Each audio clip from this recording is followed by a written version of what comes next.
국민 64%가 코로나19 예방접종을 마친 가운데 외국인 거주자가 많은 지방자치단체는 외국인 접종률을 높이기 위해 주말에도 접종센터를 운영하고 있습니다.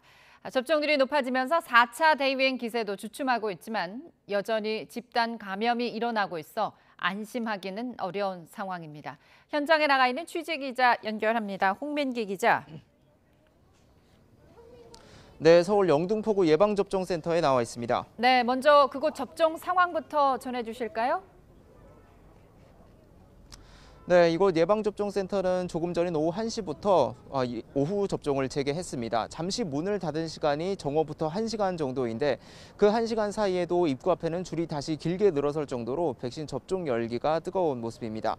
특히 이들 가운데 대부분이 평일에 백신 휴가를 내기 어려운 외국인 노동자들인 모습이었는데요. 이들을 위해서 중국어 소통이 가능한 자원봉사자들을 곳곳에 배치해서 접수, 예진, 접종 등 예방접종 절차를 안내하는 모습도 볼 수 있습니다. 지난달 말을 기준으로 국내 거주 외국인 가운데 2차 접종까지 마친 사람은 24.4%로 집계됐는데요. 내국인의 절반 정도 되는 수준입니다. 이에 따라 외국인 거주 비율이 높은 각 지방자치단체는 외국인 백신 접종률을 높이기 위해 고심하고 있는데요.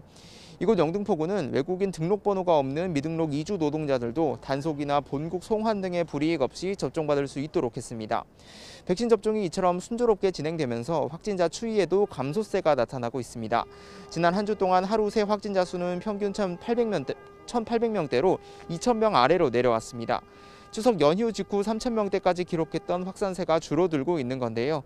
국내 예방접종 완료율은 오늘 0시를 기준으로 64.6%를 기록했습니다. 네, 말씀하신 것처럼 당일 백신 접종률이 높아지곤 있지만 여전히 곳곳에서 집단 감염도 일어나고 있죠.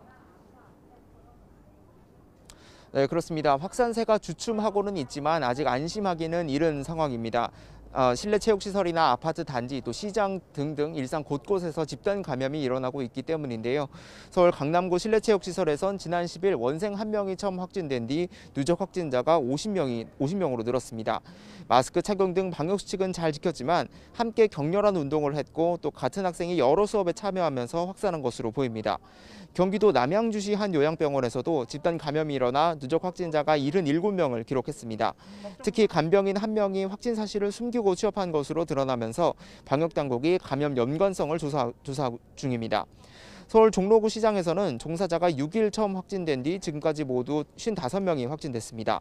서울시는 시장에 찾아가는 선별진료소를 설치하고 선제 검사를 당부했습니다. 지금까지 서울 영등포구 예방접종센터에서 YTN 홍민기입니다.